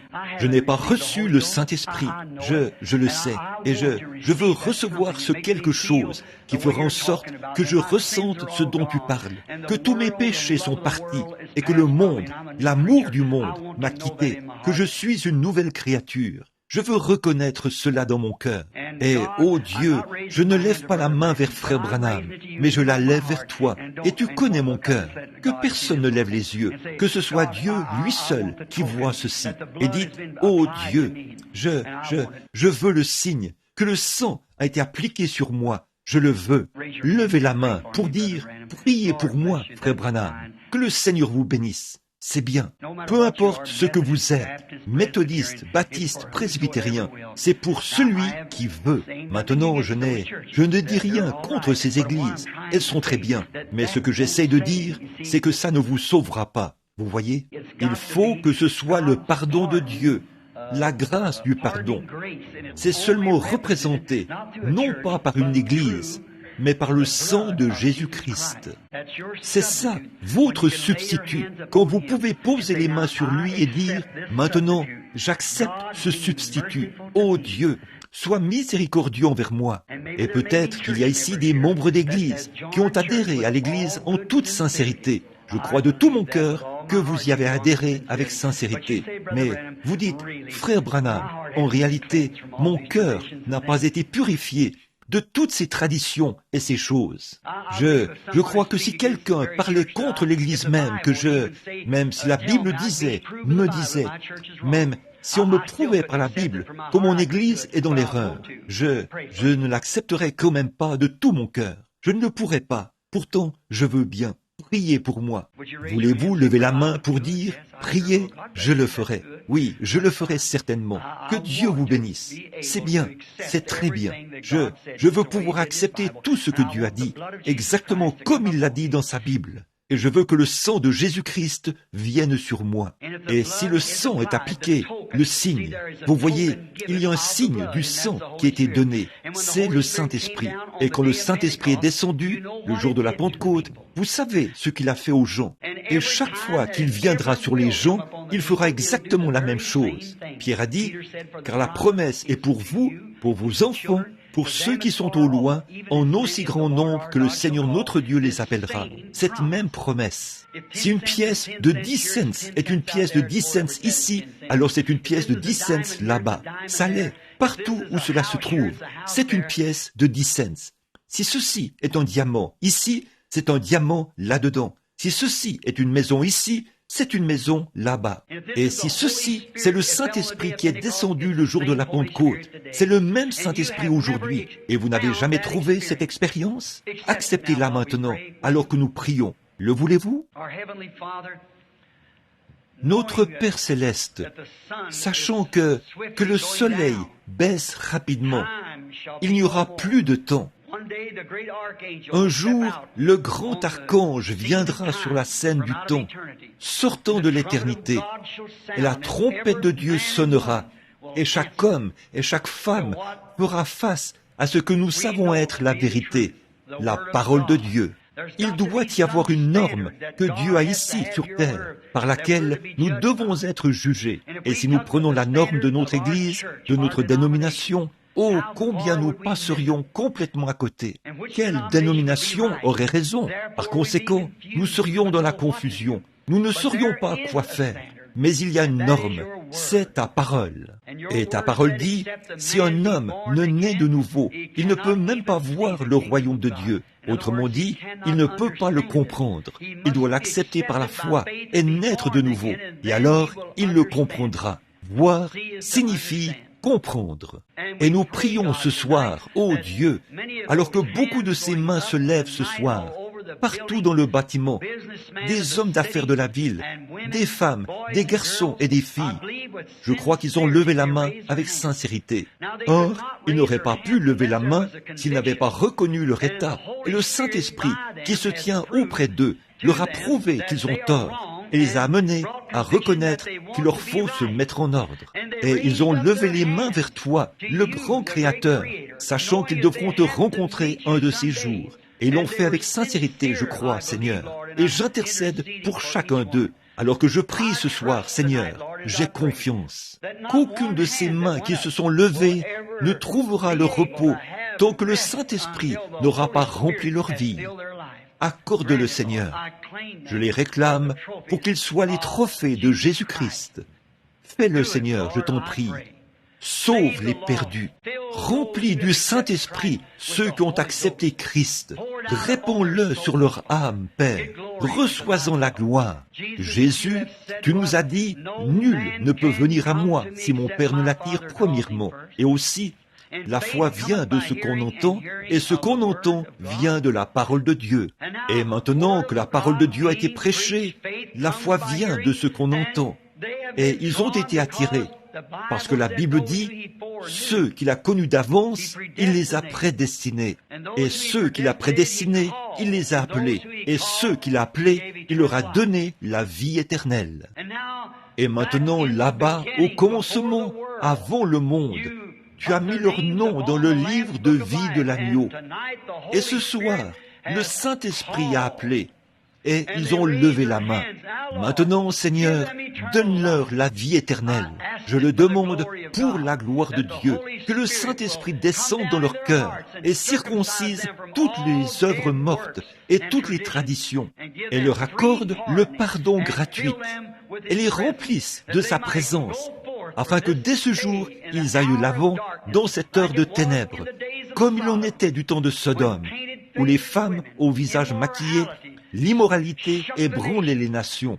Ô Seigneur Dieu, puissent les hommes et les femmes s'avancer comme des flammes ardentes, puisse le Saint-Esprit envoyer littéralement un feu saint sur eux, Seigneur, de sorte qu'ils soient tellement remplis de la bonté de Dieu, qu'ils sortiront pour inviter à la croix tous les pécheurs qu'ils rencontreront. Accorde-le, Seigneur, afin qu'eux aussi puissent tomber sur leurs genoux pour trouver le pardon. Fais-le pour les méthodistes, les baptistes, les presbytériens, les pentecôtistes et pour tous les autres, Seigneur. Accorde-le. Ils sont à toi maintenant. Je les remets entre tes mains afin que tu le leur accordes. Au nom de Jésus-Christ, Amen. L'aimez-vous? Ceci n'est peut-être pas fait en suivant l'ordre. Juste un instant. Chantons ce bon vieux cantique. J'aime chanter. Vous savez, parfois, quand on prêche, on dit des choses tranchantes, mais il y a en Galade un baume qui guérit l'âme, n'est-ce pas? Chantons ce bon vieux cantique, si vous le voulez bien. Je l'aime parce qu'il m'a aimé le premier. Connaissez-vous ce cantique? Que quelqu'un conduise cela pour moi.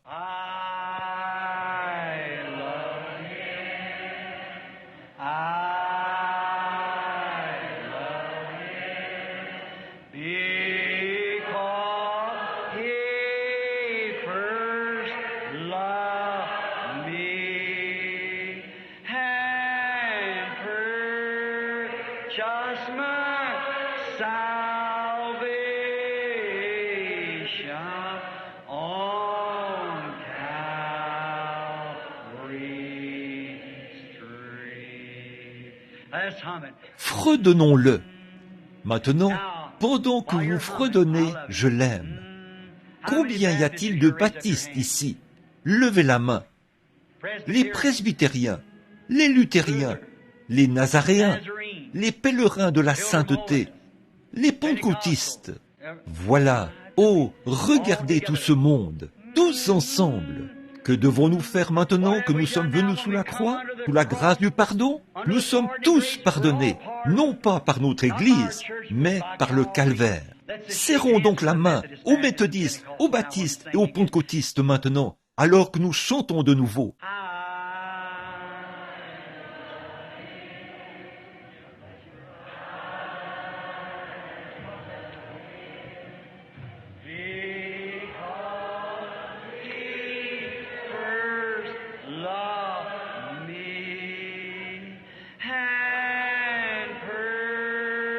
Just my salvation